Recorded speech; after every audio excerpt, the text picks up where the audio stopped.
January 6-ാം തീയതിയിലെ UPSC civil service എക്സാമിന് relevant ആയിട്ടുള്ള കുറച്ച് ടോപ്പിക്കുകളാണ് നമ്മൾ ഡിസ്കസ് ചെയ്യാൻ വേണ്ടി പോകുന്നത്. അതിൽ ആദ്യത്തേത് ഇൻഡസ് വാലി സ്ക്രിപ്റ്റ് ഡീകോഡ് ചെയ്യുന്ന ആൾക്കാർക്ക് അല്ലെങ്കിൽ ഡെസിഫർ ചെയ്യുന്ന ആൾക്കാർക്ക് $1 million US ഡോളറിന്റെ പ്രൈസ് പ്രഖ്യാപിക്കുകയാണ് തമിഴ്നാട് ഗവൺമെന്റ് ചെയ്തിട്ടുള്ളത്. നിങ്ങൾക്ക് ഓൾറെഡി അറിയാം, ഇൻഡസ് വാലി സിവിലൈസേഷനെ കുറിച്ചിട്ട് പഠിച്ചിട്ടെങ്കിൽ അറിയാൻ പറ്റും.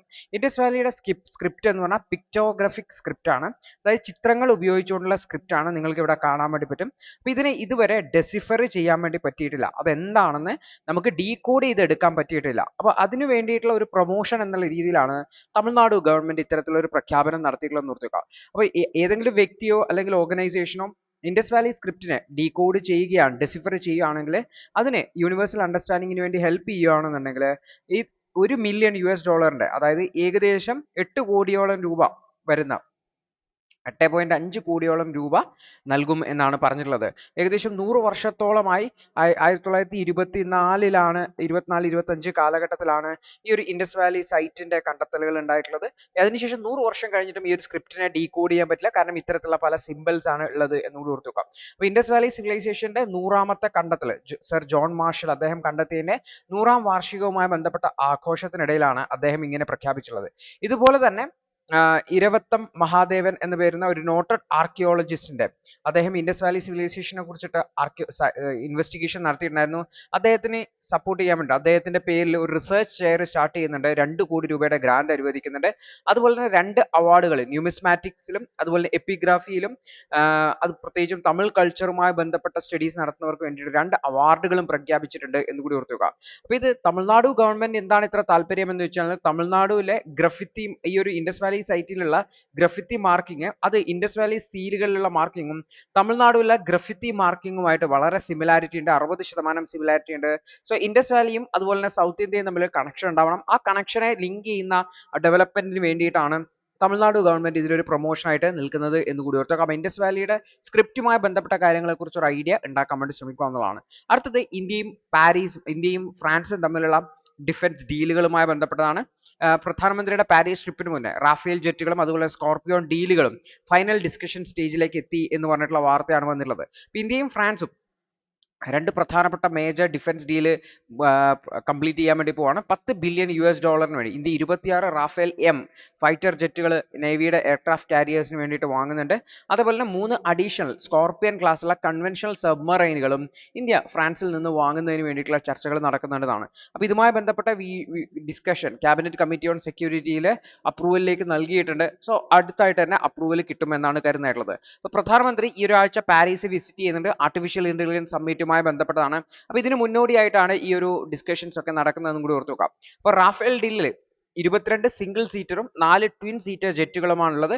ഇന്ത്യയുടെ തന്നെ ഈ ഒരു ഫൈറ്റർ കപ്പാസിറ്റി വർദ്ധിപ്പിക്കുന്നതിന് വേണ്ടിയിട്ടാണ് റാഫേൽ ഫൈറ്റർ ജെറ്റുകൾ വാങ്ങുന്നതെന്നും കൂടി ഓർത്തു വെക്കേണ്ടത്. അതുപോലെ തന്നെ മസഗഡോങ് ഷിപ്പ് ബിൽഡേഴ്സുമായി ബന്ധപ്പെട്ടുള്ള ഒരു റിപ്പീറ്റ് ഓർഡറാണ് സ്കോർപിയനുമായി ബന്ധപ്പെട്ട് എന്നുകൂടി ഓർത്തുക. നിലവിലുള്ള ഏജിങ് ആയിട്ടുള്ള ഫ്ലീറ്റിനെ റീപ്ലേസ് ചെയ്യുന്നതിന് വേണ്ടിയിട്ടാണ് പുതിയത് ഓർഡർ ചെയ്യുന്നത്. അപ്പോൾ റാഫേൽ ജെറ്റ് എന്ന് പറയുന്നത് ദസോൾട്ട് റാഫേൽ എന്നാണ് പേര്. ഇത് 4.5 ജനറേഷൻ ഇത്ര എയർക്രാഫ്റ്റുകളെ 4th generation, 5th generation, 6th generation എന്നൊക്കെ പറയാറുണ്ട്. അതിന്റെ ഇടയിൽ 4th-നും 5th-നും ഇടയിലുള്ളതാണ് 4.5 ജനറേഷൻ ട്വിൻ എഞ്ചിനുള്ള 2 എഞ്ചിനുള്ള ഡെൽറ്റ വിങ്ങുള്ള മൾട്ടി റോൾ ഫൈറ്റർ എയർക്രാഫ്റ്റ് ആണ്. ഫ്രഞ്ച് കമ്പനി ആയിട്ടുള്ള ദസോൾട്ട് ഏവിയേഷൻ ആണ് ഇത് നിർമ്മിച്ചിട്ടുള്ളത് എന്നുകൂടി ഓർത്തു വയ്ക്കേണ്ടതായിട്ട് ഉണ്ട്.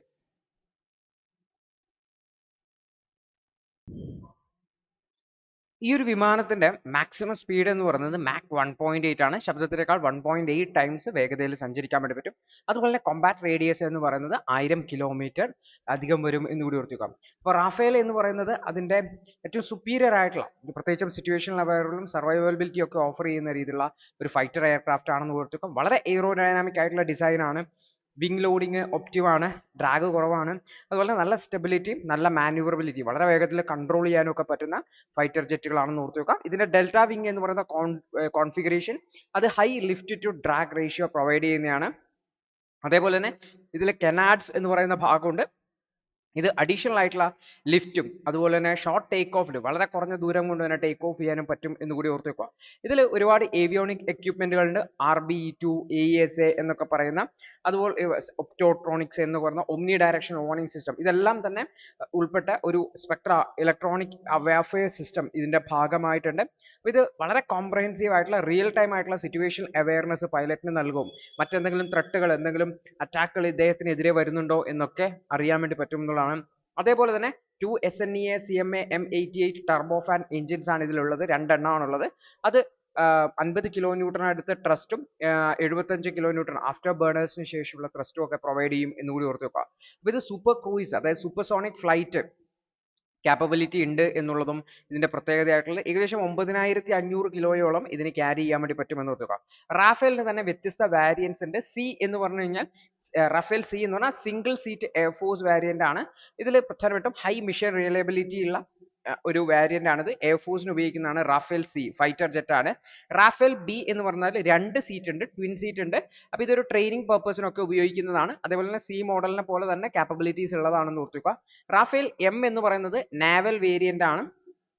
ഇത് പ്രത്യേകിച്ചും നാവൽ വേരിയന്റിന്റെ പ്രത്യേകത എന്ന് വെച്ചാൽ ഈ ഒരു വിമാനവാഹിനി കപ്പലുകളിൽ വെച്ചിട്ട് ഇതിന് ടേക്ക് ഓഫ് ചെയ്യാനും അതുപോലെ തന്നെ ലാൻഡ് ചെയ്യാനും പറ്റേണ്ടതായിട്ടുണ്ട്. അപ്പോൾ അതിന് സ്പെസിഫിക് ആയിട്ടുള്ള ലാൻഡിംഗ് ഗിയേഴ്സ് ഉണ്ടാവും. ഇത് ഫ്രഞ്ച് നേവിയുടെ എയർക്രാഫ്റ്റ് കാരിയേഴ്സ് ആയിട്ടുള്ള ചാൾസ് ഡി ഗോളിലേക്ക് സ്യൂട്ടബിൾ ആയിട്ടുള്ള രീതിയിലാണ് ഉണ്ടാക്കിയിട്ടുള്ളതെന്ന് കൊടുത്തുക.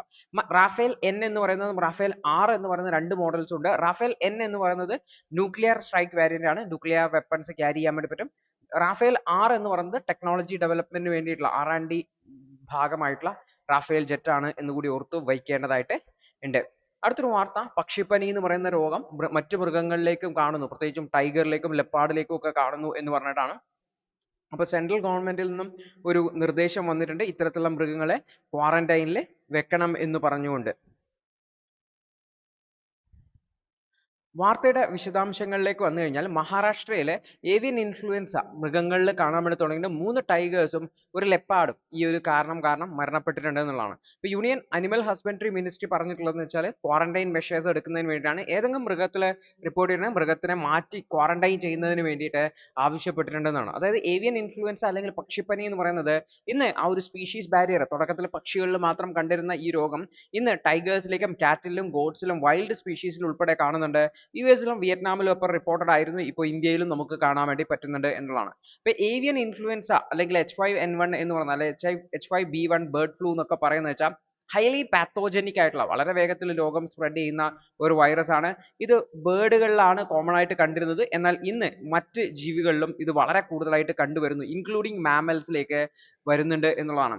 ഈ ഒരു വൈറസ് ഔട്ട് ബ്രേക്ക് ചൈനയിലാണ് 1996 റിപ്പോർട്ടഡ് ആയിട്ടുണ്ടായിരുന്നത്.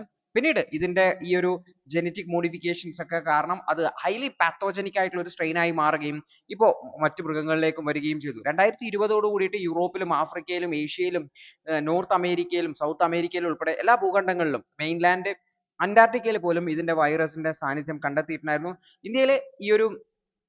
ഇന്ത്യയിൽ മഹാരാഷ്ട്രയിലും ഗുജറാത്തിലും ഒക്കെയാണ് H5N1 ആദ്യമായിട്ട് റിപ്പോർട്ട് ചെയ്തിട്ടുണ്ടായിരുന്നത്. പിന്നീട് കേരളത്തിലും ഒക്കെ ഇത് റിപ്പോർട്ട് ചെയ്യപ്പെട്ടിട്ടുണ്ടെന്ന് ഓർത്തുക. ഇത് ഇൻഫ്ലുവൻസ എ എന്ന് പറയുന്ന വൈറസിന്റെ ഒരു സബ് ടൈപ്പ് ആണ്. അപ്പോൾ ഇതിൽ ആക്ച്വലി നോക്കി കഴിഞ്ഞാൽ ഇൻഫ്ലുവൻസ എ വൈറസ് എന്ന് പറഞ്ഞു കഴിഞ്ഞാൽ അതിന്റെ സർഫസ് പ്രോട്ടീൻസിന്റെ ബിഹേവിയർ അനുസരിച്ചാണ് ഇൻഫ്ലുവൻസ എ എന്ന് പറയുന്ന കാറ്റഗറിയിലേക്ക് ഉള്ളത്. അതിൽ തന്നെ 18ഓളം ഡിഫറെന്റ് സബ് ടൈപ്പുകളും 11 വേറെ സബ് ടൈപ്പുകളും ഒക്കെ ഉണ്ട് എന്നുകൂടി ഓർത്തു വെക്കേണ്ടതായിരുന്നു. അപ്പോൾ ഇതിൽ അതായത് H1N1 H3N2 എന്നിങ്ങനെ ഡിഫറെന്റ് വെറൈറ്റീസ് ആയിട്ടുണ്ട്. അപ്പോൾ ഹ്യൂമൻ കേസുകൾ H5N1 റിപ്പോർട്ട് ചെയ്തിട്ടുണ്ട്. വളരെ റെയർ ആയിട്ടാണ് റിപ്പോർട്ട് ചെയ്തിട്ടുള്ളത്. പക്ഷെ പേഴ്സൺ ടു പേഴ്സൺ ട്രാൻസ്മിഷൻ അധികം കണ്ടിട്ടില്ല. ഒരു മനുഷ്യനിൽ നിന്ന് മറ്റൊരു മനുഷ്യനിലേക്ക് സ്പ്രെഡ് ചെയ്യുന്നത് അധികം കണ്ടിട്ടില്ല എന്നുകൂടി ഓർത്ത് വെക്കേണ്ടതായിരുന്നു. അപ്പോൾ വൈൽഡ് ബേർഡ്സിനെ ഇത് ബാധിക്കുന്നുണ്ട്. എൻഡേഞ്ചേർഡ് സ്പീഷീസ് ആയിട്ടുള്ള കാലിഫോർണിയ കോണ്ടോർസ് പോലുള്ള എൻഡേഞ്ചേർഡ് സ്പീഷീസിനെ ഇത് ബാധിക്കുന്നുണ്ട് എന്നാണ് കണക്കാക്കുന്നത്. അതുപോലെ തന്നെ മെയിൻ സ്പീഷീസ് എന്ന് പറഞ്ഞാൽ ചിക്കൻ ആണ്, അതായത് കോഴികളെയാണ് ഇത് പ്രധാനമായിട്ടും ബാധിക്കുന്നതെന്ന് ഓർത്ത് വെക്കുന്നതിന്. അതുപോലെ തന്നെ സീ ലയൺസ്, ഡോൾഫിൻസ് തുടങ്ങിയിട്ടുള്ള ജീവികളെയും ബാധിക്കുന്നുണ്ട്. പ്രത്യേകിച്ചും ചിലി, പെറു രാജ്യങ്ങളിൽ ഇത്തരത്തിലുള്ള സീ ലയൺസും ഡോൾഫിൻസും ഒക്കെ ഈ രോഗം കാരണം മരണപ്പെട്ടത് കാണുന്നുണ്ട്. കൂടാതെ ഫോക്സസ്, പ്യൂമ, അതുപോലെ തന്നെ ബിയേഴ്സിനെ ഒക്കെ ബാധിക്കുന്നതായിട്ട് ഇത് കാണുന്നുണ്ട്. അതുപോലെ തന്നെ മറ്റ് ജീവികളിലും ഈ ഒരു രോഗത്തിന്റെ സാന്നിധ്യം ഇപ്പോൾ കാണുന്നുണ്ട് എന്നുള്ളത് വളരെ അലാമിംഗ് ആണെന്ന് ഓർത്തുക. അടുത്തൊരു വാർത്ത, നമ്മുടെ രാജ്യത്ത് ഡിജിറ്റൽ പേഴ്സണൽ ഡാറ്റ പ്രൊട്ടക്ഷനുമായി ബന്ധപ്പെട്ടുള്ള റൂൾസിന്റെ ഒരു ഡ്രാഫ്റ്റ് ഡെലിബറേഷൻ നടക്കുന്നുണ്ട്. പക്ഷേ അത് വളരെ സീക്രട്ട് ആയിട്ടാണ് നടക്കുന്നത്. അത്തരത്തിൽ സീക്രട്ട് ആയിട്ട് നടക്കേണ്ട ഒരു സംഭവമല്ല. ജനങ്ങളുടെ അഭിപ്രായങ്ങൾ റൂൾസിന്റെ മേലെ തേടേണ്ടതായിട്ടുണ്ട് എന്നുള്ളതാണ് ഇവിടെ ഓതർ ഹൈലൈറ്റ് ചെയ്യുന്നതായിട്ടുള്ളത്. അപ്പോൾ നമ്മുടെ രാജ്യത്തെ ഡിജിറ്റൽ പേഴ്സണൽ ഡാറ്റ പ്രൊട്ടക്ഷൻ റൂൾസിന്റെ ഒരു ഡ്രാഫ്റ്റ് 2025 കൊണ്ടുവരുന്നുണ്ട്. ഡ്രാഫ്റ്റ് ഡിസ്കഷൻ നടക്കുന്നുണ്ട്. പ്രത്യേകിച്ചും ഈ ഒരു പ്രൈവസിയുമായി ബന്ധപ്പെട്ട വിഷയങ്ങളിൽ സുപ്രീം കോടതി 2017 KS പുട്ടസ്വാമി കേസിൽ റൈറ്റ് ടു പ്രൈവസി എന്ന് പറയുന്നത് ഒരു ഫണ്ടമെന്റൽ റൈറ്റ്സ് ആണെന്ന് പറഞ്ഞിട്ടുണ്ടായിരുന്നു. അപ്പോൾ ആർട്ടിക്കിൾ 21ന്റെ കീഴിൽ വരുന്ന ഒരു ഫണ്ടമെന്റൽ റൈറ്റ് ആണെന്ന് പറഞ്ഞിട്ടുണ്ടായിരുന്നു. അപ്പോൾ ഈ ഒരു ഫണ്ടമെന്റൽ റൈറ്റ്സിന്റെ അവകാശങ്ങളെ സംരക്ഷിക്കുന്നതിന് വേണ്ടിയിട്ടാണ് പേഴ്സണൽ ഡാറ്റ പ്രൊട്ടക്ഷൻ ആക്ടുമായി ബന്ധപ്പെട്ട റൂൾസ് തയ്യാറാക്കുന്നുള്ളത്.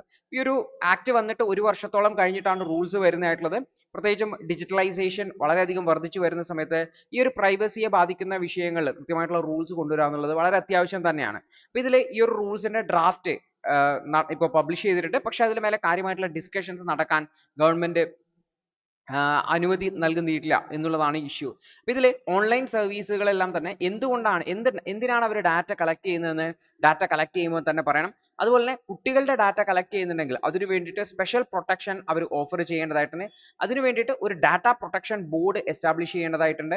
കൂടാതെ ഗവൺമെന്റ് ഏജൻസീസ് അവരുടെ എക്സംഷൻസ് നൽകുന്നുണ്ട്. പക്ഷെ അവർ മിനിമം സ്റ്റാൻഡേർഡ്സ് മീറ്റ് ചെയ്യേണ്ടതായിട്ടുണ്ട്. അതുപോലെ തന്നെ ഡാറ്റ ബ്രീച്ചസിനെ ഹാൻഡിൽ ചെയ്യാൻ വേണ്ടിയിട്ട് വളരെ ക്ലിയർ ആയിട്ടുള്ള പ്രൊസീജിയേഴ്സിനെ കുറിച്ചും ഇതിൽ പറയുന്നുണ്ട് എന്നുകൂടി ഓർത്തു വെക്കേണ്ടതാണ്. ഇത്തരത്തിലുള്ള ഡാറ്റ പ്രൊട്ടക്ഷൻ ബോർഡും അതിന്റെ കൺസേൺസും ഇപ്പോഴും ഉണ്ട് എന്ന് ഓർത്തു. കാരണം ഈ ഒരു റൂൾസ് കൃത്യമായിട്ട് നമുക്ക് ക്ലിയർ ആയിട്ട് വന്നിട്ടില്ല, കൃത്യമായിട്ട് പബ്ലിഷ് ചെയ്യില്ല. അപ്പോൾ ഗവൺമെന്റ് ഈ ഒരു റൂൾ മേക്കിംഗ് പ്രോസസ്സിനെ ഒരു സീക്രട്ട് ആയിട്ട് കീപ്പ് ചെയ്യുകയാണ് ചെയ്തിട്ടുള്ളത്. കൂടുതൽ ആൾക്കാരുടെ ഇൻപുട്ടുകൾ എടുക്കുകയോ അല്ലെങ്കിൽ സ്റ്റേക്ക് ഹോൾഡേഴ്സിന്റെ റെക്കമെൻഡേഷൻസ് ഒന്നും എടുക്കുകയോ ചെയ്തിട്ടില്ല. അപ്പോൾ അത് ആ പ്രോസസ്സ് അത്ര ഓപ്പൺ ആയിട്ടല്ല നടന്നിട്ടുള്ളത് എന്നുള്ളതാണ്. അതേപോലെ തന്നെ ഈ ഒരു വിഷയത്തിൽ ട്രാൻസ്പാരന്റ് ആയിട്ടുള്ള ഡിസ്കഷൻ നടക്കേണ്ടതായിട്ടുണ്ട്. ഇൻഡസ്ട്രീനെയും പബ്ലിക്കിനെയും ഒക്കെ ഇൻവോൾവ് ചെയ്തുകൊണ്ട് അവരുടെ അഭിപ്രായങ്ങൾ അറിഞ്ഞുകൊണ്ട് നടത്തേണ്ടതായിട്ടുണ്ട്. അതുപോലെ ഡാറ്റ കളക്ഷനുമായി ബന്ധപ്പെട്ട കാര്യങ്ങളിൽ അത് ഡാറ്റ കളക്ഷനെ മിനിമൈസ് ചെയ്യേണ്ടതായിട്ട്, ഈ ഒരു ഡാറ്റയെ ഡിസ്ക്ലോസ് ചെയ്യുന്നത് പരമാവധി മിനിമൈസ് ചെയ്യേണ്ടതായിട്ട്, ഇൻ കേസ് നെഗ്ലക്റ്റ് ഉള്ള ആൾക്കാരെ നെഗ്ലക്റ്റ് ചെയ്യുകയാണ്, ഡാറ്റ ഈ ഒരു നിയമപ്രകാരമുള്ള പ്രൊവിഷൻസ് പാലിക്കുന്നില്ല എങ്കിൽ അവർക്കെതിരെ ശക്തമായിട്ടുള്ള പീനലൈസിങ് ആക്ഷൻസ് എടുക്കേണ്ടതായിട്ടുണ്ട്.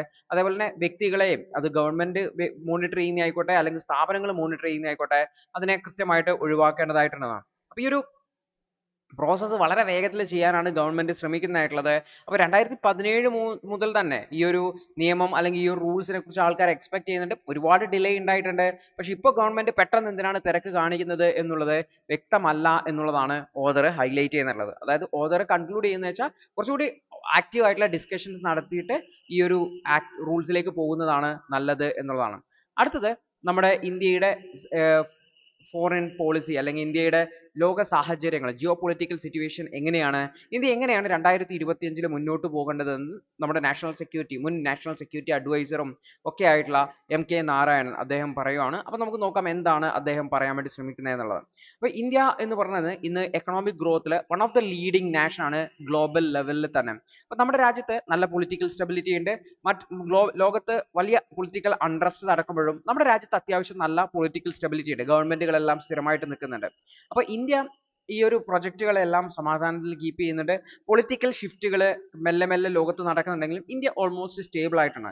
പക്ഷെ അതേ സമയത്ത് ഈ ഒരു ലോകത്ത് ചുറ്റും നടക്കുന്ന പല പ്രശ്നങ്ങളും ഇന്ത്യക്ക് പുതിയൊരു പൊളിറ്റിക്കൽ ക്രൈസിസിലേക്കും എക്കണോമിക് ക്രൈസിസിലേക്കും ഒക്കെ നയിക്കുന്നുണ്ട്. പ്രത്യേകിച്ച് പുതിയ പൊളിറ്റിക്കൽ അതുപോലെ തന്നെ എക്കണോമിക് ഗ്രൂപ്പിങ്ങുകളൊക്കെ രൂപപ്പെടുന്ന സാഹചര്യത്തിൽ ഇത് വളരെ ഇമ്പോർട്ടന്റ് ആയിട്ടുള്ള സ്റ്റെപ്പ് ആണെന്ന് പറയുന്നത്. അപ്പോൾ ഇപ്പോൾ ചൈനയുമായിട്ട് ബന്ധം നോക്കിക്കഴിഞ്ഞാൽ ലൈൻ ഓഫ് ആക്ച്വൽ കൺട്രോൾ 2020 മുതൽ തന്നെയുള്ള ടെൻഷൻസ് 2024 അവസാനമാവുമ്പോഴത്തേക്കും കുറച്ചൊരു ഡിസെൻഗേജ്മെന്റ് പ്രോസസ്സിലേക്ക് വന്നിട്ടുണ്ട്. പ്രധാനമന്ത്രിയും ചൈനീസ് പ്രസിഡന്റും ഒക്കെ നടത്തിയിട്ടുള്ള ചർച്ചകളിലൂടെയാണ് ഈ ഒരു ഗാൽവാൻ വാലിയിൽ അല്ലെങ്കിൽ ലൈൻ ഓഫ് ആക്ച്വൽ കൺട്രോളിൽ അത്യാവശ്യമായിട്ടുള്ള ഒരു ഡിസെൻഗേജ്മെന്റ് പ്രോസസ്സ് നടന്നിട്ടുള്ളത്. അപ്പോൾ ഈ ഡിസെൻഗേജ്മെന്റ് അർത്ഥം എന്ന് വെച്ചാൽ രണ്ട് രാജ്യങ്ങളും തമ്മിലുള്ള ബൗണ്ടറി ഡിസ്പ്യൂട്ടുകൾ സോൾവ് ആയി എന്നല്ല, അവിടെയുള്ള മിലിറ്ററി സ്ട്രെങ്തനിങ് പരമാവധി ഒഴിവാക്കുകയാണ് ചെയ്തിട്ടുള്ളത് എന്നുള്ള കാര്യമാണ് ഓർത്തു വെക്കേണ്ടതായിട്ടുള്ളത്. അപ്പോൾ ചൈന എന്ന് പറയുന്നത് അവരുടെ സെക്യൂരിറ്റി ടൈസ് ഗ്ലോബൽ സൗത്തുമായിട്ട് മെച്ചപ്പെടുത്താൻ വേണ്ടി ശ്രമിക്കുന്നുണ്ട്. അതിൻ്റെയൊക്കെ ഭാഗമായിട്ടാണ് ഇന്ത്യയുമായിട്ടും ഡിപ്ലോമാറ്റിക് ഇനീഷ്യേറ്റീവ്സ് മെച്ചപ്പെടുത്താൻ ശ്രമിക്കുന്നത്. പലസ്തീനിയ വിഷയങ്ങളിൽ ചൈന ഇടപെടുന്നുണ്ട്. അതേസമയത്ത് ഇന്ത്യയുടെ ഇൻഫ്ലുവൻസിനെ കുറക്കാൻ വേണ്ടിയിട്ടും മറ്റ് രാജ്യങ്ങളിൽ ഇന്ത്യയുടെ ഇൻഫ്ലുവൻസിനെ കുറക്കാൻ വേണ്ടിയിട്ടും ചൈനയുടെ ഇടപെടലുകൾ നടക്കുന്നുണ്ടെന്ന് ഓർത്ത് വെക്കാം. അപ്പോൾ ഷാങ്ഹായ് കോർപ്പറേഷൻ ഓർഗനൈസേഷൻ സമ്മിറ്റിൽ ചൈന ഇന്ത്യയെ ഓവർകം ചെയ്തുകൊണ്ട്, പ്രത്യേകിച്ചും ഇന്ത്യയുടെ ആബ്സെൻസിനെ ഉപയോഗിച്ചുകൊണ്ട് മറ്റ് രാജ്യങ്ങളുമായിട്ടുള്ള ബന്ധം മെച്ചപ്പെടുത്താൻ ശ്രമിച്ചിട്ടുണ്ട് എന്ന് കൂടി ഓർത്തു വെക്കേണ്ടതാണ്. അതേപോലെ തന്നെ ജപ്പാനുമായിട്ടുള്ള ബന്ധത്തിലും സ്ട്രെങ്തൻ ചെയ്യാൻ വേണ്ടി ശ്രമിച്ചിട്ടുണ്ട്. അതായത് ജപ്പാൻ എന്ന് പറഞ്ഞാൽ ചൈനയുടെ ഒരു ഹിസ്റ്റോറിക്കൽ റൈവൽ ആണ്. പക്ഷെ ജപ്പാനുമായിട്ടുള്ള ബന്ധം മെച്ചപ്പെടുത്താൻ വരെ ചൈന ശ്രമിക്കുന്നുണ്ട് എന്ന് കൂടി ഓർത്തു വെക്കുക. അപ്പോൾ ഇന്ത്യയും ഈ ഒരു ബന്ധങ്ങൾ മെച്ചപ്പെടുത്തുന്നതിന് വളരെയധികം ശ്രദ്ധിക്കേണ്ടതായിട്ടുണ്ട്. ഇനി സൗത്ത് ഏഷ്യ അല്ലെങ്കിൽ വെസ്റ്റ് ഏഷ്യയിൽ നോക്കിക്കഴിഞ്ഞാൽ ഈ ഒരു മേഖലയിൽ സൗത്ത് ഏഷ്യയിലും മറ്റുമൊക്കെ ഇന്ത്യയുടെ ആ ഒരു പ്രാധാന്യം എന്ന് പറഞ്ഞാൽ ഡിക്ലൈൻ ചെയ്യുന്ന അവസ്ഥയാണ്. പ്രത്യേകിച്ചും ബംഗ്ലാദേശിൽ പൊളിറ്റിക്കൽ ഷിഫ്റ്റ് ഉണ്ടായതോട് കൂടിയിട്ട് ഇന്ത്യക്ക് അവിടുത്തെ ഷെയ്ഖ് ഹസീന ഗവൺമെന്റുമായിട്ട് ബന്ധമുണ്ടായ ആ ഒരു ബന്ധമൊക്കെ ഇല്ലാതായി പുതിയതായിട്ട് വന്ന ഗവൺമെന്റ് ഒരു ആന്റി ഇന്ത്യ സ്റ്റാൻഡിലേക്ക് പോകുന്നത് പോലെ നമുക്ക് കാണാൻ പറ്റും. ഇനി സൗത്ത് ഏഷ്യൻ കൺട്രീസ് ആയിട്ടുള്ള നേപ്പാള്, ശ്രീലങ്ക, ഭൂട്ടാനിലൊക്കെ നോക്കിക്കഴിഞ്ഞാലും അവിടെ ഇന്ത്യയുമായിട്ടുള്ള ബന്ധത്തിൽ നിന്ന് പിറകോട്ട് പോകുന്നതായിട്ടും ചൈനയുമായിട്ടുള്ള ബന്ധം മെച്ചപ്പെടുന്നതായിട്ടും നമുക്ക് കാണാൻ വേണ്ടി വരും. ഇനി പാകിസ്ഥാനിലും അഫ്ഗാനിസ്ഥാനിലും ഒക്കെ നോക്കിക്കഴിഞ്ഞാലും ഇന്ത്യയുമായിട്ടുള്ള ബന്ധം വളരെ വീക്കൻ ചെയ്ത ഒരു അവസ്ഥയിലേക്കാണ് കാണുന്നത്.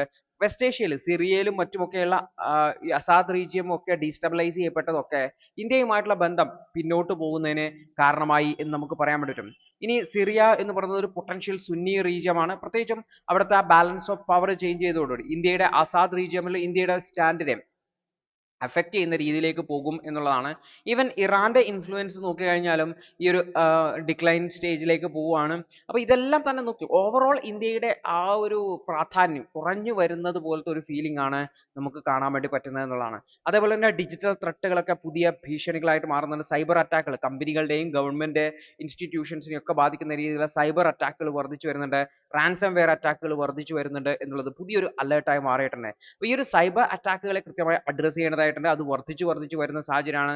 നമ്മുടെ രാജ്യത്തെ ആൾക്കാരുടെ സ്വത്തും മറ്റുമൊക്കെ കവർന്നെടുക്കുന്ന രീതിയിലേക്ക് സൈബർ ത്രെട്ടുകൾ മാറുന്നുണ്ട്. അപ്പോൾ നാഷണൽ സെക്യൂരിറ്റിയും ഇൻഫ്രാസ്ട്രക്ചേഴ്സും ഒക്കെ അതിനെ തടയുന്ന രീതിയിൽ capable ആയി മാറേണ്ടതായിട്ടുണ്ട്. അപ്പോൾ നമ്മൾ ഈ ഒരു ജിയോ പൊളിറ്റിക്കൽ ആയിട്ടുള്ള ഷിഫ്റ്റിന്റെ കൂടെ തന്നെ എമേർജിംഗ് ടെക്നോളജീസിനെ കൂടി യൂസ് ചെയ്യേണ്ടതായിട്ടുണ്ട്. സൈബർ സെക്യൂരിറ്റി ത്രെട്ടുകളെ അഡ്രസ്സ് ചെയ്യേണ്ടത് അതുവഴി നമുക്ക് ക്രിട്ടിക്കൽ ഇൻഫ്രാസ്ട്രക്ചറിനെ അഫക്റ്റ് ചെയ്യുന്നില്ല എന്ന് നമ്മൾ ഉറപ്പുവരുത്തേണ്ടതായിട്ടുണ്ട് എന്ന് കൂടി ഓഥർ ഹൈലൈറ്റ് ചെയ്യുന്നുണ്ട്. അടുത്തൊരു വാർത്ത ഇന്ത്യയുടെ ഹെൽത്ത് ക്രൈസിസുമായി ബന്ധപ്പെട്ടാണ്. ഇന്ത്യ പ്രധാനമായിട്ടും നമ്മൾ പ്രൈമറി അല്ലെങ്കിൽ പ്രിവെന്റീവ് കെയർ രോഗങ്ങൾ വരുന്നതിനെ തടയുന്നതിനെ അഡ്രസ്സ് ചെയ്യേണ്ടതായിട്ടുണ്ട് എന്നുള്ളതാണ് ഇവിടെ ഓഥേഴ്സ് ഹൈലൈറ്റ് ചെയ്യുന്നതായിട്ടുള്ളത്. അപ്പോൾ നമുക്ക് നോക്കാം എന്താണ് ഓഥേഴ്സ് പറയാൻ വേണ്ടി ശ്രമിക്കുന്നത് എന്നുള്ളത്. അപ്പോൾ ഇന്ത്യയിൽ നമുക്കറിയാം നോൺ കമ്മ്യൂണിക്കബിൾ ഡിസീസസ് ജീവിതശൈലി രോഗങ്ങൾ വർദ്ധിച്ചു വരികയാണ്. ഹാർട്ട് ഡിസീസുകൾ, സ്ട്രോക്ക്, ഡയബറ്റീസ്, ക്യാൻസർ തുടങ്ങിയിട്ടുള്ള രോഗങ്ങൾ വർദ്ധിച്ചു വരുവാണ്. അതായത് 2022 NCDs മൂലമുണ്ടായിട്ടുള്ള നോൺ കമ്മ്യൂണിക്കബിൾ ഡിസീസ് മൂലമുണ്ടായിട്ടുള്ള മരണങ്ങളുടെ 65%, അതായത് 2022 മൊത്തം മരണത്തിന് 65% NCDs വഴിയാണ്. 2010-13 കാലഘട്ടത്തിൽ ഇത് 50%ആയിരുന്നു. അതായത് NCDs നോൺ കമ്മ്യൂണിക്കബിൾ ഡിസീസ് സമൂഹത്തിലെ ഒരു പബ്ലിക് ഹെൽത്തായി മാറുന്നു, ഒരു ഹെൽത്ത് കെയർ കോസ്റ്റ് വർദ്ധിക്കുന്നതിന് കാരണമാകുന്നു എന്നാണ് പറയുന്നത്. ഇത്തരത്തിലുള്ള രോഗങ്ങളെ നമുക്ക് വളരെ വേഗത്തിൽ ഡയഗ്നോസ് ചെയ്യാൻ വേണ്ടി പറ്റും, പ്രോ ആക്റ്റീവായിട്ട് പ്രിവെന്റ് ചെയ്യാൻ വേണ്ടി പറ്റും. അതുവഴി ഈ ഒരു സിറ്റുവേഷനെ അല്ലെങ്കിൽ ഈ ഒരു ബേർഡനെ അല്ലെങ്കിൽ ഹെൽത്ത് ഔട്ട്കംസിനെ മെച്ചപ്പെടുത്താൻ വേണ്ടി പറ്റും എന്നാണ് ഓഥേഴ്സ് ഹൈലൈറ്റ് ചെയ്യുന്നതായിട്ടുള്ളത്. പക്ഷെ നമ്മുടെ യൂണിയൻ ബഡ്ജറ്റിൽ നോക്കിക്കഴിഞ്ഞാൽ 2024 87,000 കോടി രൂപയാണ് അലോക്കേറ്റ് ചെയ്തിട്ടുണ്ടായിരുന്നത്. 13% ഇൻക്രീസ് ആയിരുന്നു. പക്ഷേ നമ്മുടെ രാജ്യത്തിന്റെ നിലവിലുള്ള ഹെൽത്ത് പ്രോബ്ലംസുമായി കമ്പയർ ചെയ്യുമ്പോൾ ഈ എമൗണ്ട് വളരെ കുറവാണ് എന്നാണ് പറയുന്നതായിട്ടുള്ളത്. അതായത് 2021-22 നമ്മളുടെ ടോട്ടൽ ഹെൽത്ത് എക്സ്പെൻഡിച്ചർ എന്ന് പറയുന്നത് 7.9 കോടിയാണ്. ഓർത്ത് വെക്കേണ്ട കാര്യം എന്ന് വെച്ചാൽ അതേ സമയത്ത് നമ്മുടെ രാജ്യത്തെ ഹൗസ് ഹോൾഡ് സ്പെൻഡിങ് എന്ന് പറഞ്ഞാൽ അവരുടെ വരുമാനത്തിന് 50% അവർ ഹെൽത്ത് റിലേറ്റഡ് ആയിട്ടുള്ള എക്സ്പെൻഡിച്ചേഴ്സിലേക്ക് പോകുന്നു എന്നുള്ളതാണ്. ഇപ്പോൾ വേൾഡ് ഹെൽത്ത് ഓർഗനൈസേഷന്റെ പ്രൊജക്റ്റുകൾ ഇന്ത്യയിൽ നടക്കുന്നുണ്ട്. നോൺ കമ്മ്യൂണിക്കബിൾ ഡിസീസസ് റിലേറ്റഡ് ആയിട്ടുള്ള ബേർഡൻ ഇന്ത്യയിൽ 2030 280 ലക്ഷം കോടി രൂപയോളം എത്തും എന്നാണ് പറയുന്നത്. ഇത് പ്രധാനമായിട്ടും മിഡിൽ ഇൻകം ഗ്രൂപ്പുകളെ ബാധിക്കും. കാരണം ഇത്രയും ചെലവ് നമ്മുടെ രാജ്യത്ത് ഈ ഒരു നോൺ കമ്മ്യൂണിക്കബിൾ ഡിസീസുമായി ബന്ധപ്പെട്ട് ഉണ്ടാവുന്നതാണ്. അപ്പോൾ കൃത്യമായിട്ട് അത്തരം ഒരു സാഹചര്യത്തിലേക്ക് പോകാതിരിക്കാൻ വേണ്ടിയിട്ട് കൃത്യമായിട്ടുള്ള സ്ക്രീനിങ്ങുകൾ നടത്തണം. ഹൈ റിസ്ക് ഇൻഡിവിജ്വലെ ഐഡന്റിഫൈ ചെയ്ത് അവരുടെ ലൈഫ് ത്രെട്ടനിങ് സിറ്റുവേഷൻസ് നിന്ന് ഓവർകം ചെയ്യാൻ അവരെ സഹായിക്കേണ്ടതായിട്ട് അതുവഴി എക്കണോമിക് ബേർഡനെയും സഹായിക്കാം. അതുപോലെ കോംപ്രഹെൻസീവ് ആയിട്ടുള്ള ഹെൽത്ത് ചെക്കപ്പുകൾ ഏകദേശം 8,000 മുതൽ 15,000 രൂപക്കൊക്കെ നടത്താൻ പറ്റും. അത് ഈവൻ പല ആൾക്കാർക്കും അൺഅഫോർഡബിൾ ആണ്. അത് ഗവൺമെന്റ് വളരെ കുറഞ്ഞ ചെലവിൽ ചെയ്യിക്കുക എന്നുള്ളതാണ്. അപ്പോൾ പ്രിവെന്റീവ് കെയർ എന്ന രീതിയിലേക്ക് ഇത്തരത്തിൽ രോഗങ്ങൾ വരുന്ന സാഹചര്യം ഒഴിവാക്കുന്ന ഒരു രീതിയിലേക്ക് രാജ്യം മാറേണ്ടതായിട്ടുണ്ട്. അതിന് കൃത്യമായിട്ടുള്ള health and wellness centres, primary health സെന്റേഴ്സിലൂടെ ചെയ്യേണ്ടതായിട്ടുണ്ട്. പ്രത്യേകിച്ചും ആർട്ടിഫിഷ്യൽ ഇന്റലിജൻസ് എനേബിൾഡ് ആയിട്ടുള്ള സ്ക്രീനിങ്ങുകളൊക്കെ കൊണ്ടുവരികയാണെങ്കിൽ കുറഞ്ഞ ചെലവിൽ ചെയ്യാൻ വേണ്ടി പറ്റും എന്നുള്ളതാണ്. അപ്പോൾ പ്രൈവറ്റ് ഹെൽത്ത് പ്രൊവൈഡേഴ്സ് എന്ന് പറഞ്ഞാൽ സബ്സിഡൈസ്ഡ് ആയിട്ടുള്ള സ്ക്രീനിങ്ങുകൾ നൽകുന്നുണ്ട്. 40 to 60 ഏജിലുള്ള ആൾക്കാർ, but still it is costly ആണ്. അതുപോലെ തന്നെ ഇത്തരത്തിലുള്ള ഹെൽത്ത് ചെക്കപ്പുകൾക്കൊക്കെ ഉള്ളതിന് ടാക്സ് ഇൻസെന്റീവ്സ് നൽകുക അല്ലെങ്കിൽ ടാക്സ് ഡിഡക്ഷൻസ് നൽകുക എന്നുള്ളത് മറ്റൊരു ഓപ്ഷൻ ആണ്. അതുവഴി ആൾക്കാർ ഹെൽത്ത് ചെക്കപ്പുകൾ നടത്തും, അതുവഴി അവർക്ക് ടാക്സിൽ ഒരു ഡിഡക്ഷൻ കിട്ടും എന്നുള്ളതാണ് മറ്റൊരു സജഷൻ ആയിട്ട് ഓതേഴ്സ് ഹൈലൈറ്റ് ചെയ്യുന്നുള്ളത്. അടുത്തത് ബ്രഹ്മപുത്ര നദിയിൽ അവര് ചൈന പണിയാൻ പോകുന്ന ആ ബിഗ് മെഗാ ഡാം പ്രൊജക്ട്, അതെങ്ങനെയാണ് ഇന്ത്യക്ക് ഒരു വലിയ ത്രെട്ടായി മാറുന്നത് എന്നുള്ളതാണ് നമ്മൾ ഡിസ്കസ് ചെയ്യാൻ വേണ്ടി പോകുന്നതായിട്ടുള്ളത്. അപ്പൊ നമുക്ക് നോക്കാം എന്താണ് ഈ ഒരു മെഗാ ഡാം, എന്താണ് ഈ പ്രൊജക്ട്. ഇപ്പൊ യാർലിംഗ് സാങ്പോ നമുക്ക് നോക്കാം. യാർലുങ് സാങ്പോ എന്ന് പറയുന്ന ഡാമാണ്. നമുക്ക് അതിന്റെ ഡീറ്റെയിൽസിലേക്ക് പോകാം എന്നുള്ളതാണ്. അപ്പൊ നമുക്കറിയാം ബ്രഹ്മപുത്ര എന്ന് പറയുന്ന നദിയെ ടിബറ്റിൽ അതിനെ യാർലുങ് സാങ്പോ എന്നാണ് വിളിക്കുന്നതായിട്ടുള്ളത്. ഇതിലാണ് ഒരു ഡാം, യാർലുങ് സാങ്പോ നദിയിൽ ഒരു ഡാം പണിയാൻ വേണ്ടിയിട്ട് ചൈന പോകുന്നതായിട്ടുള്ളത്.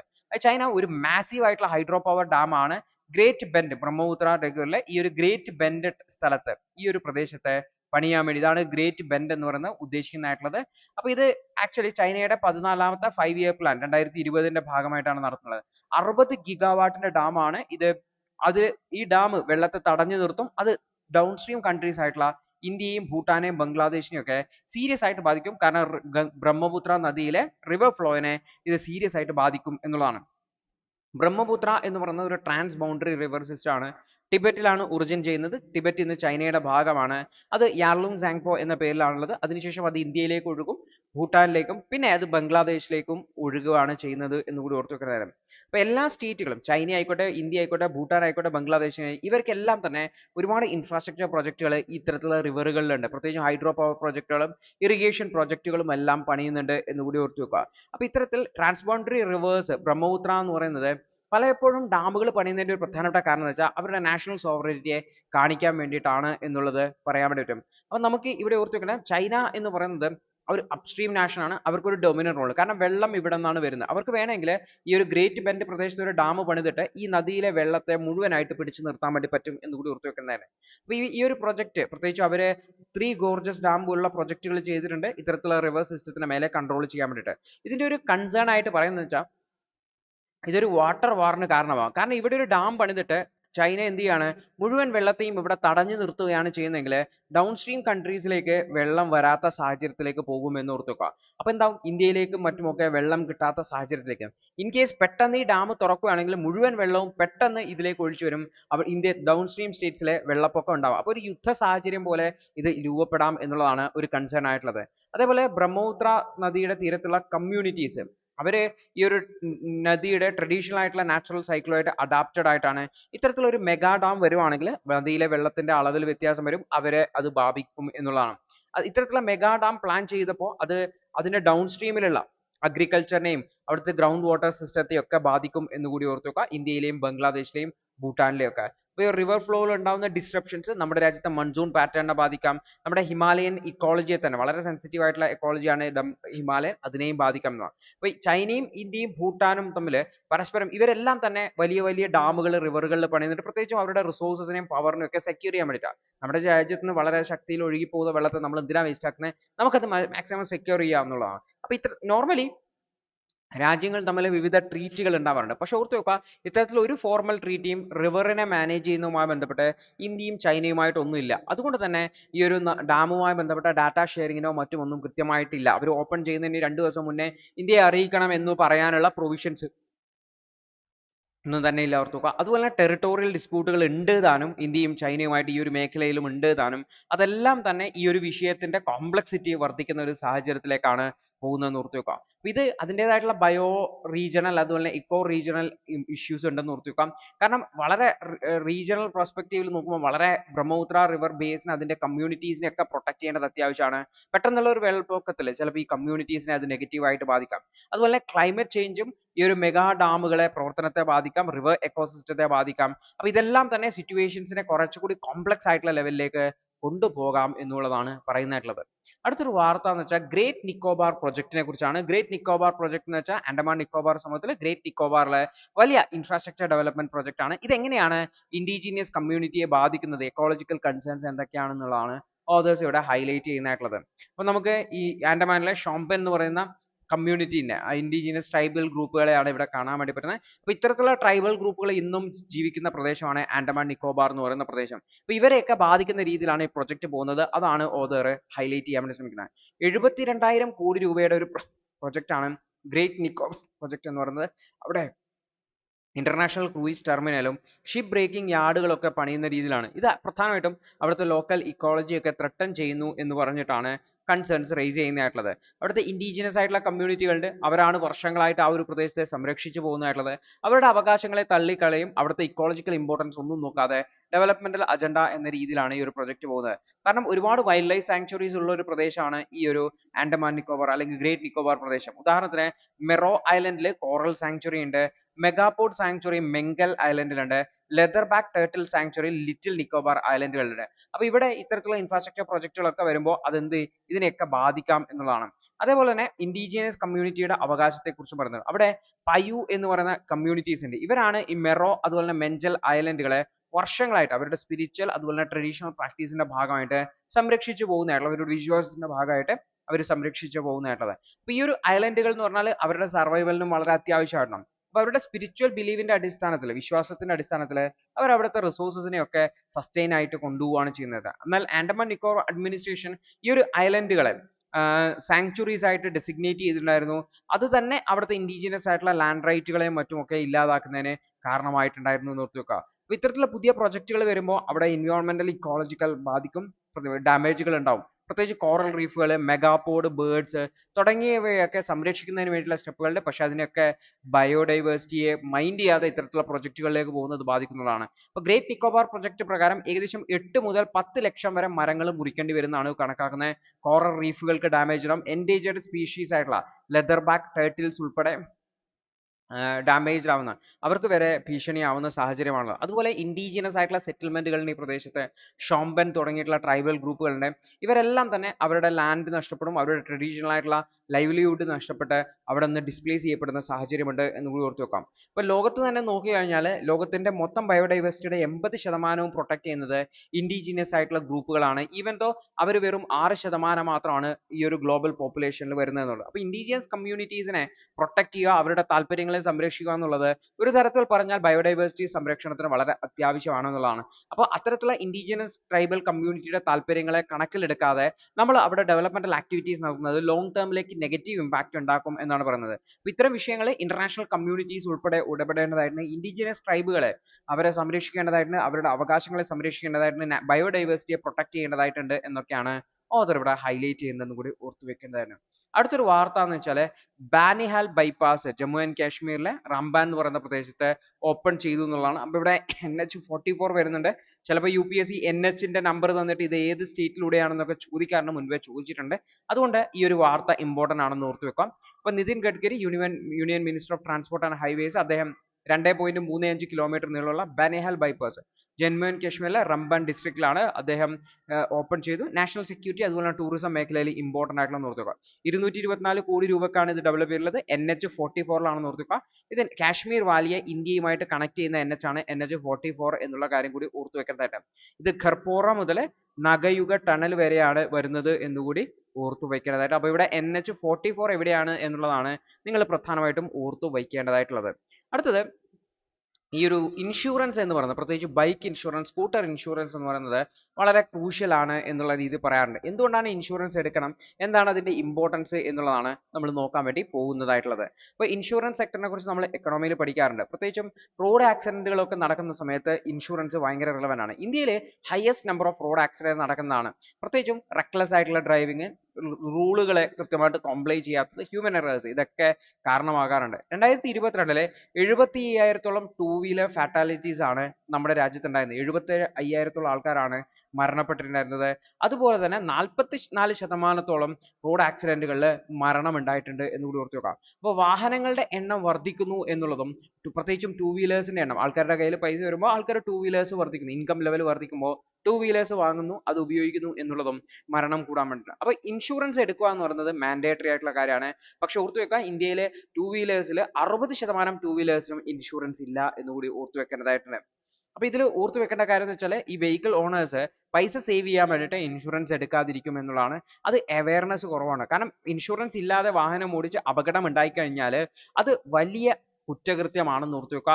വലിയ ഫൈൻ ഉണ്ടാവും. അതുപോലെ തന്നെ ഈവൻ ജയിലിൽ പോകേണ്ട സാഹചര്യത്തിലേക്ക് വരെ വരും എന്ന് ഓർത്ത് വെക്കാം. പ്രധാനമായിട്ടും 3 തരത്തിലാണ് നമ്മൾ ഇൻഷുറൻസിനെ കേൾക്കാറുള്ളത്. ഒന്ന് തേർഡ് പാർട്ടി ഇൻഷുറൻസ്. അതായത് നിങ്ങൾ വാഹനം ഓടിച്ചുകൊണ്ട് എന്തെങ്കിലും അപകടം ഉണ്ടായി. അത് നിങ്ങൾക്കുണ്ടായ ഡാമേജ് അല്ല, മറിച്ച് മറ്റൊരാൾക്ക് നിങ്ങൾ ഡാമേജ്. ഉദാഹരണത്തിന് നിങ്ങൾ മറ്റൊരാളുടെ വാഹനത്തിൽ പോയി ഇടിച്ചു, അല്ലെങ്കിൽ നിങ്ങൾ മറ്റൊരാൾക്ക് അപകടത്തിൽപ്പെടുത്തി. അത്തരത്തിലുള്ള കേസുകളിൽ ആ ഒരു തേർഡ് പാർട്ടിക്ക് ആവശ്യമായിട്ടുള്ള ഫൈനാൻഷ്യൽ സപ്പോർട്ട് നൽകുന്നതിന് വേണ്ടിയിട്ടാണ് ഈ ഒരു തേർഡ് പാർട്ടി ഇൻഷുറൻസ് വരുന്നത്. ഇത് മാൻഡേറ്ററി ആണ്. ഇത് നിങ്ങൾ എടുത്തില്ല എങ്കിൽ അവിടെ അയാൾക്ക് ഉണ്ടാവുന്ന ഫുൾ ഡാമേജ് നിങ്ങളുടെ കയ്യിൽ നിന്ന് എടുത്തു കൊടുക്കേണ്ടി വരും. നിങ്ങളുടെ വീട് വിറ്റിട്ടായാലും കൊടുക്കേണ്ട സാഹചര്യത്തിലേക്ക് വരും. അപ്പോൾ തേർഡ് പാർട്ടി ഇൻഷുറൻസ് എന്ന് പറയുന്നത് മാൻഡേറ്ററി ആണെന്ന് ഓർത്ത് വെക്കേണ്ടതാണ്. മറ്റൊന്നാണ് ഓൺ ഡാമേജ് എന്ന് പറയുന്നത്. അപ്പോൾ ആക്സിഡന്റ് നടക്കുമ്പോൾ നിങ്ങളുടെ വാഹനത്തിനും നിങ്ങൾക്കും എന്തെങ്കിലും ഡാമേജ് ഉണ്ടായി കഴിഞ്ഞാലാണ് ഓൺ ഡാമേജ് വരും. ഉദാഹരണത്തിന് വാഹനം മോഷ്ടിക്കപ്പെട്ടു, ഫയറിൽ പെട്ടു, നാച്ചുറൽ ഡിസാസ്റ്റേഴ്സ് ഉണ്ടായി, ആക്സിഡന്റ് ഉണ്ടായി. അപ്പോൾ നിങ്ങളുടെ വാഹനത്തിന് ഉണ്ടായിട്ടുള്ള പരിക്കുകളെ സംബന്ധിച്ചാണ് ഓൺ ഡാമേജ് വരുന്നതെന്ന് കൂടി ഓർത്ത് വെക്കുക. ഇതും എടുക്കുന്നത് നല്ലതാണ്. ഇത് രണ്ടും ചേർന്നതിനെയാണ് കോംപ്രഹെൻസീവ് ഇൻഷുറൻസ് എന്ന് പറയുന്നത്. ഓൺ ഡാമേജും ഉണ്ടാവും, അതുപോലെ തന്നെ തേർഡ് പാർട്ടി ഉണ്ടാവും. ഒരു വാഹനത്തിന് രണ്ടും ചേർന്നത് എടുക്കുന്നതാണ് ഏറ്റവും അത്യാവശ്യം. മാൻഡേറ്ററി ആയിട്ടുള്ളത് തേർഡ് പാർട്ടി ഇൻഷുറൻസ് ആണ്. ഓൺ ഡാമേജ് ഇൻഷുറൻസ് കൂടി എടുത്തു കഴിഞ്ഞാൽ സ്വന്തം വാഹനം അപകടത്തിൽപ്പെട്ടാൽ റിപ്പയർ ചെയ്ത് കഴിഞ്ഞാൽ കൈമയിൽ നിന്ന് പൈസ പൊട്ടുന്നത് ഒഴിവാക്കാൻ പറ്റും എന്നുകൂടി ഓർത്ത് വെക്കുക. അപ്പോൾ അഡീക്വേറ്റ് ആയിട്ടുള്ള ബൈക്ക് ഇൻഷുറൻസ് ഉണ്ടാവുക എന്നുള്ളത് വളരെ ക്രിട്ടിക്കൽ ആണ്. പ്രത്യേകിച്ചും നിങ്ങളെ ഫൈനാൻഷ്യലി സപ്പോർട്ട് ചെയ്യണം എന്നുണ്ടെങ്കിൽ. ഇല്ലെങ്കിൽ ഒരു ആക്സിഡന്റ് ഉണ്ടാകുമ്പോൾ ഉള്ള സമ്പാദ്യം മുഴുവൻ ആക്സിഡന്റിന്റെ ഭാഗമായിട്ട് കൊടുക്കുന്നതിന് ചിലപ്പോൾ ജയിലിലും പോകേണ്ടി വരുന്നതാണ്. അപ്പോൾ ബൈക്ക് ഇൻഷുറൻസ് ഉണ്ടെങ്കിൽ അത് പുതുക്കുന്നില്ല എങ്കിൽ പ്രത്യേകം ശ്രദ്ധിക്കേണ്ടതാണ്. കാരണം റോഡിൽ സേഫ്റ്റി എന്ന് പറയുന്നത് നമ്മുടെ മാത്രം. നമ്മൾ നന്നായിട്ട് വാഹനം ഓടിച്ചാൽ അപകടം ഉണ്ടാവില്ല എന്നല്ല, നമ്മൾ നന്നായിട്ട് വാഹനം ഓടിച്ചാലും വേറൊരാൾ അശ്രദ്ധയോട് ഓടിച്ചാലും അപകടം ഉണ്ടാവും. പക്ഷെ അപകടം ഉണ്ടായി കഴിഞ്ഞാൽ ആക്സിഡന്റിൽ നിങ്ങളും പെട്ട അവസ്ഥയിലാണ് എന്നുള്ള കാര്യം കൂടി ഓർത്തു വെക്കേണ്ടതായിട്ടുണ്ട്. അടുത്തൊരു വാർത്ത സൗത്ത് ആഫ്രിക്കയിൽ ഉണ്ടായിട്ടുള്ള വളരെ പ്രധാനമായിട്ടുള്ള ഒരു കോടതി ഉത്തരവാണ്. അവിടെ കൂടുതൽ കോൾ പവറിലേക്ക് പോകാനുള്ള എക്സ്പാൻഷൻ പ്രൊജക്റ്റുകളെ അവിടുത്തെ കോടതി എന്ത് ചെയ്തു? പറയാണ് ഈ ഒരു കോൾ ക്യാൻസൽ ചെയ്യണം, മുന്നോട്ട് പോകണ്ട എന്നുള്ളതാണ്. അപ്പോൾ കോളിൽ നിന്നും റിന്യൂവബിൾ എനർജിയിലേക്ക് പോകുക എന്നുള്ളത് മസ്റ്റ് ആണെന്നാണ് ഈ ഒരു സൗത്ത് ആഫ്രിക്കൻ കോടതി ഗവൺമെന്റിനോട് പറഞ്ഞുള്ളത്. അപ്പോൾ ഇത് പ്രത്യേകിച്ചും ഈ ഒരു കോൾ ടു റിന്യൂവബിൾ എനർജി ട്രാൻസിഷനുമായി ബന്ധപ്പെട്ടുള്ള വളരെ പ്രധാനപ്പെട്ട ഒരു ജഡ്ജ്മെന്റ് ആണ്. നിങ്ങൾക്ക് കോട്ട് ചെയ്യാൻ പറ്റുന്ന ഒരു കേസാണ് എന്നുള്ള കാര്യം കൂടി ഓർത്തു വെക്കേണ്ടതാണ്. ഡിസംബർ 4, 2023 സൗത്ത് ആഫ്രിക്കൻ ഹൈക്കോർട്ട് പ്രത്യേകിച്ച് ഗവൺമെന്റിന് 1500 megawatt coal power plant national ഗ്രിഡിലേക്ക് ആഡ് ചെയ്യുന്ന തീരുമാനത്തിന് എഗെയിൻസ്റ്റ് ആയിട്ട് റൂൾ ചെയ്തിട്ടുണ്ടായിരുന്നു എന്നുകൂടി ഓർത്ത് വെക്കുക. അതിന്റെ ഒരു റിമംബറൻസ് ആയിട്ടാണ് ഇപ്പോൾ വാർത്ത വന്നുള്ളത്. അപ്പോൾ ഈ ഒരു റൂളിംഗ് എന്ന് പറയുന്നത്, അതായത് ഗവൺമെന്റ് ഇത്തരത്തിലുള്ള കോൾ പവർ പ്ലാന്റുകൾ സ്ഥാപിക്കുമ്പോൾ ഉണ്ടാവുന്ന എൻവയോൺമെന്റൽ അതുപോലെ തന്നെ ഹെൽത്ത് ഇഫക്റ്റുകളെ കാര്യമായിട്ട് അഡ്രസ് ചെയ്യില്ല. പ്രത്യേകിച്ച് കുട്ടികൾക്കൊക്കെ വലിയ ആരോഗ്യ പ്രശ്നങ്ങൾ ഉണ്ടാവുന്നുണ്ട് എന്നുള്ള റിപ്പോർട്ടുകളുണ്ട്. പക്ഷെ ഇതിലൊന്നും ശ്രദ്ധിക്കാതെയാണ് ഗവൺമെന്റ് ഇതിൽ 1500 കോടിയുടെ പുതിയ മെഗാവാട്ടിന്റെ പുതിയ പ്രൊജക്റ്റിലേക്ക് പോയിട്ടുണ്ടായിരുന്നത് എന്ന് ഓർത്തു വയ്ക്കേണ്ടതായിട്ട് ഉണ്ട്.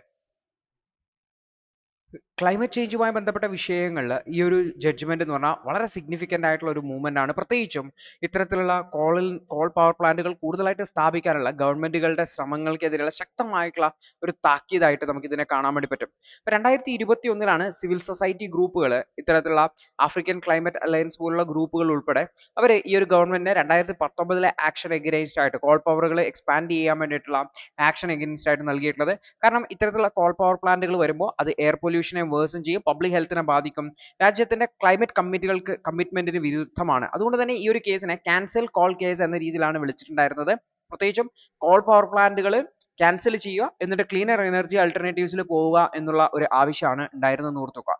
ഈ ഒരു വിഷയം കോടതിയുടെ മുന്നിലേക്ക് വന്നപ്പോൾ പ്രത്യേകിച്ചും കുട്ടികളുടെ ആരോഗ്യം, എൻവയോൺമെന്റിന്റെ ആരോഗ്യം ഒക്കെ സൗത്ത് ആഫ്രിക്കൻ കോൺസ്റ്റിറ്റ്യൂഷൻ പ്രകാരം അത് സംരക്ഷിക്കപ്പെട്ടിട്ടുള്ളതാണ്. അപ്പോൾ അതിന് വിരുദ്ധമാണ് എന്ന് ഹൈലൈറ്റ് ചെയ്യുകയും പ്രത്യേകിച്ചും കുട്ടികളിലും മറ്റുമൊക്കെ റെസ്പിറേറ്ററി ഇഷ്യൂസും ആസ്മ കേസുകളൊക്കെ പൊല്യൂഷൻ കാരണം ഉണ്ടാവുന്നതായിട്ട് നേരത്തെ റിപ്പോർട്ടുകൾ ഉള്ളതാണ്. അപ്പോൾ ഈ ഒരു കോൾ പ്ലാന്റിന്റെ തൊട്ടടുത്തുള്ള കുട്ടികളുടെയൊക്കെ ആരോഗ്യത്തെ ബാധിക്കും എന്നുള്ളത് കൊണ്ട് തന്നെ ഇത് ഭരണഘടനാ വിരുദ്ധമാണ് എന്ന രീതിയിലേക്കാണ് പോയത്. അപ്പോൾ ഇവിടുത്തെ ഈ ഒരു കോടതിയുടെ റൂളിംഗ് എന്ന് പറഞ്ഞു കഴിഞ്ഞാൽ പ്രത്യേകിച്ചും ഈ ഒരു കോൾ പവർ പ്ലാന്റ് അല്ലെങ്കിൽ ഫോസിൽ എനർജി ബേസ്ഡ് ആയിട്ടുള്ള പവർ പ്ലാന്റുകളിൽ നിന്നും ക്ലൈമറ്റ് റെസിലിയന്റ് ആയിട്ടുള്ള അല്ലെങ്കിൽ ക്ലൈമറ്റിന് അനുസൃതമായിട്ടുള്ള റിന്യൂവബിൾ എനർജിയിലേക്ക് മൂവ് ചെയ്യുന്നതിന് വേണ്ടിയുള്ള ഒരു പ്രധാനപ്പെട്ട മൂവാണ്. അപ്പോൾ എൻവയോൺമെന്റൽ ജസ്റ്റിസ് എന്ന് പറയുന്ന ഒരു പ്രധാനപ്പെട്ട തീമായിട്ട് ഇവിടെ ഉയർന്നു വരുവാണ്.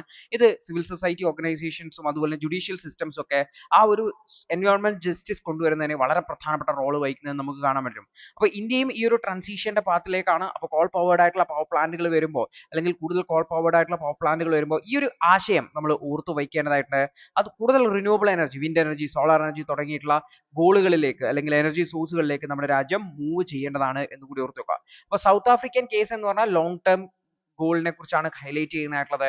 പ്രത്യേകിച്ചും അതിന്റെ എൻവയോൺമെന്റൽ എക്കണോമിക് ഇംപ്ലിക്കേഷൻസും എനർജി പോളിസീസും ഒക്കെ ഹൈലൈറ്റ് ചെയ്യുന്നതാണ്. അപ്പോൾ ഷോർട്ട് ടേം ഗെയിൻസിന്റെ മേലെ ഫോക്കസ് ചെയ്യാതെ ലോങ് ടേം ആയിട്ടുള്ള സസ്റ്റൈനബിൾ ആയിട്ടുള്ള സൊല്യൂഷൻസിലേക്ക് പോകണം എന്നുള്ളതാണ് ഇവിടെ ഹൈലൈറ്റ് ചെയ്യുന്നതായിട്ടുള്ളത്. അപ്പോൾ ക്ലൈമറ്റ് ചേഞ്ചുമായി ബന്ധപ്പെട്ട വിഷയങ്ങൾ ഗവൺമെന്റുകളെ കുറെ കൂടി അക്കൗണ്ടബിൾ ആക്കി നിർത്തുന്ന ഒരു ജഡ്ജ്മെന്റ് ആയിരുന്നു സൗത്ത് ആഫ്രിക്കയിൽ നിന്നത്. ഇത് സൗത്ത് ആഫ്രിക്കയിൽ മാത്രമല്ല, ലോകത്തുള്ള എല്ലാ ഗവൺമെന്റുകൾക്കും മാതൃകയാക്കാൻ പറ്റുന്ന അല്ലെങ്കിൽ ഒരു വാർണിംഗ് ആയിട്ട് കണക്കാക്കാൻ പറ്റുന്ന ജഡ്ജ്മെന്റ് ആണ് എന്നുള്ള കാര്യം കൂടി ഓർത്തു വയ്ക്കേണ്ടതായിട്ടുണ്ട്.